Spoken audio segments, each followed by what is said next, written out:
We are going to spend some time on palliative care.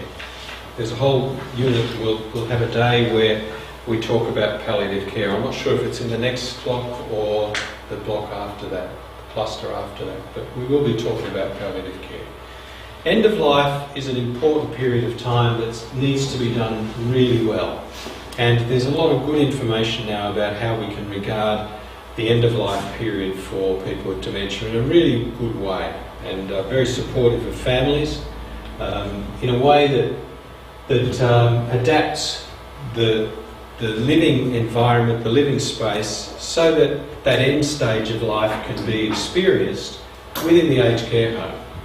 So it's not just something that, they're at end of life stage now, so we'll move them into this room and hide them away from everybody. We don't want to do that. So that the end of life experience can become an integral part of what we do.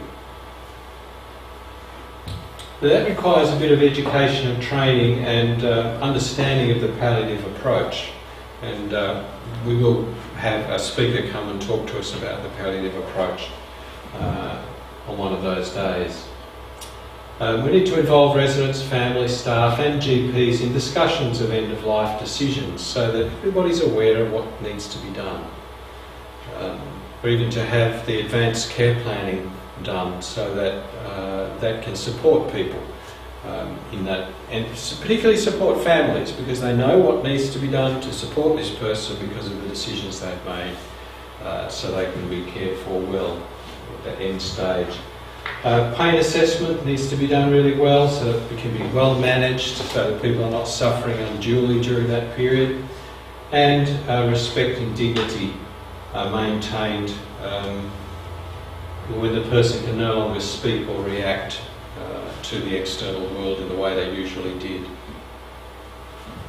Some of the issues are inappropriate physical environment to meet the needs of residents, staff and family. This can be mostly around privacy and even having a large enough bedroom space to have everybody in it, and to have a space where family members can stay even and can sleep in the same environment or the same room even as their loved one.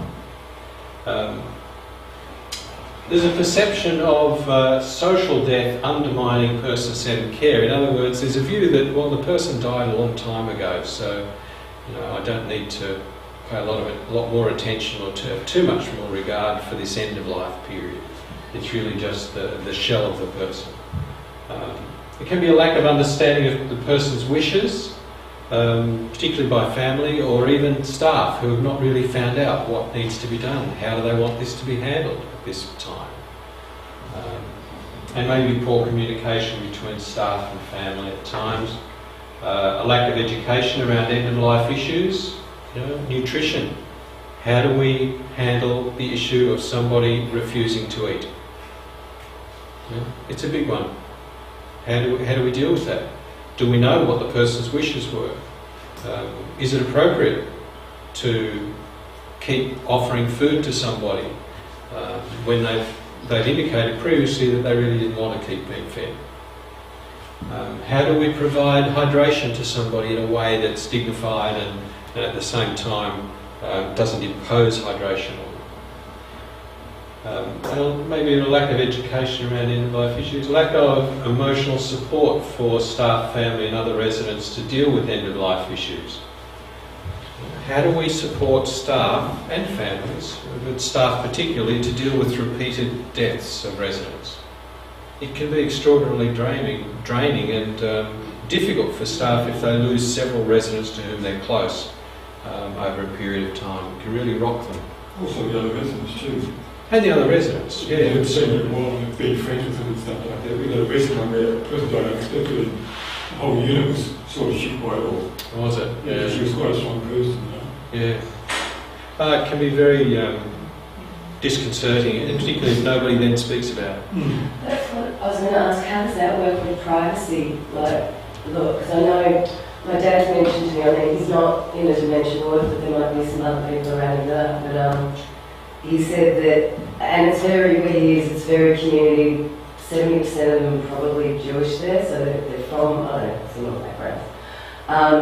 And he said sometimes when someone dies, there's no people don't know about it, and he's asked other people, and they said, oh, we don't know from the privacy if we're allowed to say, and Dad's like, no, I knew that family years ago, of course you can tell me, but they don't know what to do.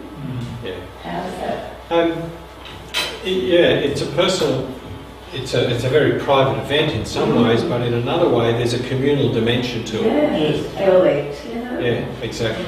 So it's a public fact, but a private event, if you like. Yes. Can I just ask, at the other facilities here, when someone dies, do you set out a little table in your entrance foyer with the person's photo and their name and maybe some flowers or something?